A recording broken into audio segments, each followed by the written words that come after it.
भाग्य बड़ा या कर्म। भाग्य अपने आप में भाग्यशाली है, भाग्य की रफ्तार है।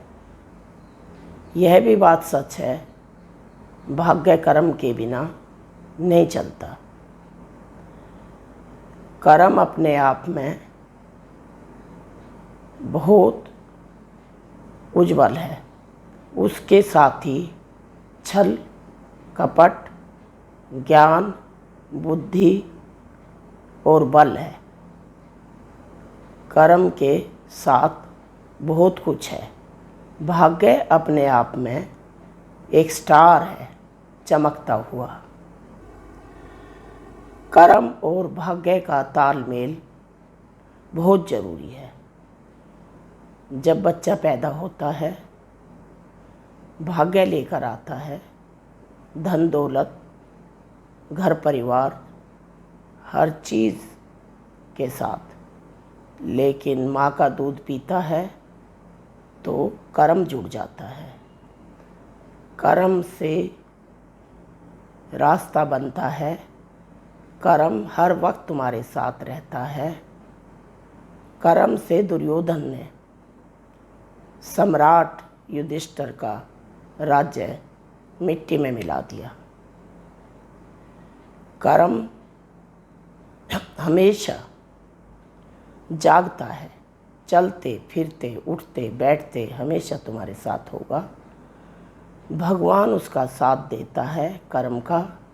भाग्य आदमी को छोड़ देता है, भाग्य विश्वास के लायक नहीं होता। कर्म की गति भाग्य को ऊपर चढ़ाती है। कर्म, भगवान कृष्ण ने भी गीता में कहा है, कर्म करो अर्जुन, फल की इच्छा मत करो। कर्म से बड़ा कोई नहीं। कर्म की गति बहुत तेज है। कर्म से हम सब कुछ हासिल कर लेते हैं। कर्म से हारी हुई बाजी प्राप्त कर लेते हैं। जैसे पांडवों ने सारा राज्य दुर्योधन से ले लिया और राज्य भी किया और धर्म की स्थापना की। कर्म बहुत ही उज्जवल रास्ता है।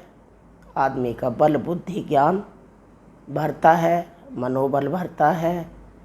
भाग्य से आदमी सो जाता है, विश्राम करता है, उस पर विश्वास कर लेता है। और कर्म तुम्हें आराम नहीं करने देता, तुम्हें रास्ते पर चलाता है, रास्ता दिखाता है, भगवान से भी मिलाता है। कर्म ही है जो हर चीज़ दिलाएगा दुनिया का, और दूसरों की मदद भी तुम कर्मों से ही कर सकते हो। कर्म एक ऐसा हथियार है तुम्हारे पास, जो तुम कहीं भी उसका इस्तेमाल करोगे तो तुम्हें अवश्य फल मिलेगा। कर्म कभी धोखा नहीं देता। कर्म बहुत बुद्धिमान है। कर्म हर चीज़ का इस्तेमाल कर लेता है, क्योंकि कर्म के बस में सब कुछ है। कर्म किसी के बस में नहीं। कर्म से हमारी चाल की गति बनती है। कर्म पर विश्वास करो, भरोसा करो। बचपन, जवानी, बुढ़ापा और वानप्रस्थ सब कर्मों से ही होता है। भाग्य धरा रह गया, बहुत पीछे छूट गया।